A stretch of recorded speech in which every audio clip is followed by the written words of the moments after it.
What if the giant, fearsome wolves from Game of Thrones weren't just fantasy anymore? What if science brought them back? For real. Today, the resurrection of dire wolves isn't just science fiction. It's igniting an ethical firestorm. Once roaming Ice Age America, dire wolves were real predators, larger and deadlier than modern wolves. Now, inspired partly by pop culture, scientists are exploring ancient DNA and resurrection techniques. But why do we hear so little about it? The truth is, efforts to de-extinct dire wolves, just like with mammoths, face steep scientific, social and ethical barriers. The DNA of dire wolves is vastly different from today's canines. In fact, they're not even true wolves. That makes cloning nearly impossible without blending their genes with other species like dogs or modern wolves. And here's the catch.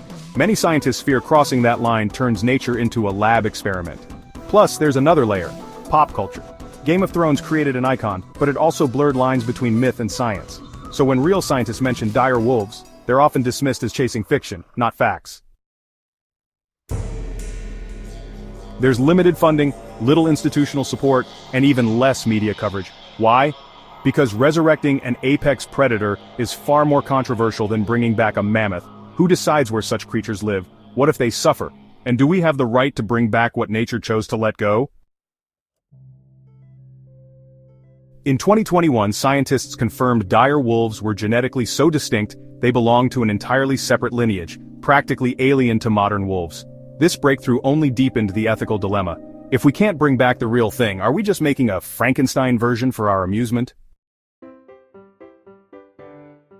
Dire wolves may have captured the world's imagination through fantasy, but their real-life resurrection raises far more questions than answers. It's not just about science, it's about responsibility. Would you support bringing back extinct predators? Or should they stay in the past? If this story got you thinking, we want to hear from you. Drop a comment below. And if you enjoyed this video, don't forget to give it a like, share it with fellow science and fantasy fans, and subscribe to the channel for more deep dives into the mysteries of history and science. Hit the notification bell so you never miss a wild story from the edge of reality. Thanks for watching and stay curious. See you again on our next videos.